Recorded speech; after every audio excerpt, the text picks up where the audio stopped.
Have you ever watched a football team make hundreds of passes while the other team barely touches the ball?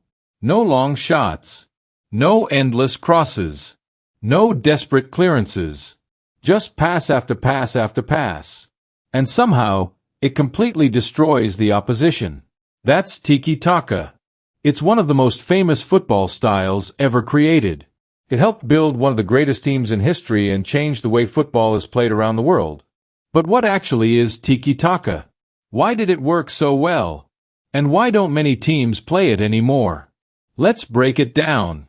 At first glance, Tiki-Taka looks simple. Players pass the ball. Then they pass it again. Then again. And again. If you're new to football, it can almost look boring. But here's where it gets interesting. Tiki-Taka isn't about passing for the sake of passing. The passes are the weapon. The real goal is control. The team wants to control the ball, control the space, control the tempo, and eventually control the game itself. In theory, if the other team never has the ball, they can't score. Makes sense, right? Now let's talk about where Tiki-Taka came from. Most people connect it with Spain and Barcelona, and for good reason. During the late 2000s and early 2010s, Barcelona played football that seemed almost impossible to stop. The team featured players like Xavi, Iniesta, and Messi.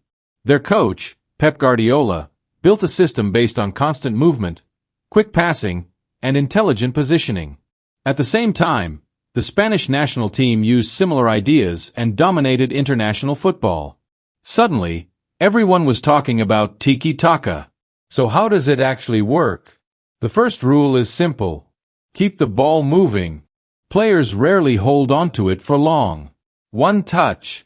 2 touches. Pass. The ball moves faster than any player can run. And that creates a huge problem for defenders. Every time the ball moves, defenders must adjust their position. Do that once and it's easy. Do it 50 times in a row and mistakes start appearing. This sounds simple. It isn't. Because Tiki-Taka depends on something most people never notice. Positioning. You know the type. Those players who always seem to be standing in exactly the right place. That's not luck. Tiki-Taka players constantly create passing triangles across the field. Wherever the player with the ball looks, there are usually multiple passing options available. If one passing lane is blocked, another opens, and then another. The result is that the team almost always has an escape route. But there is another secret. Movement without the ball. This is where many people misunderstand Tiki-Taka. The player with the ball isn't doing most of the work. Everyone else is. As soon as a pass is made, teammates start moving into new spaces. They're creating angles, opening passing lanes, dragging defenders away. The ball moves, but the players move even more. It's like watching a giant puzzle rearrange itself every few seconds. Now here's the scary part. Tiki-Taka isn't only about attacking. It's also about defending. In practice, the moment possession is lost, players immediately try to win the ball back. Fast. Very fast. The idea is simple. If the opponent has just received the ball, they're often disorganized. So Tiki-Taka teams swarm the area and try to recover possession before the opponent can start an attack. Sometimes the other team barely gets 3 passes together before losing the ball again. That constant pressure can be exhausting. So if Tiki-Taka was so powerful, why don't we see it everywhere today? Because football evolved. Coaches began creating systems specifically designed to stop it. Teams defended deeper, pressed smarter, closed passing lanes faster.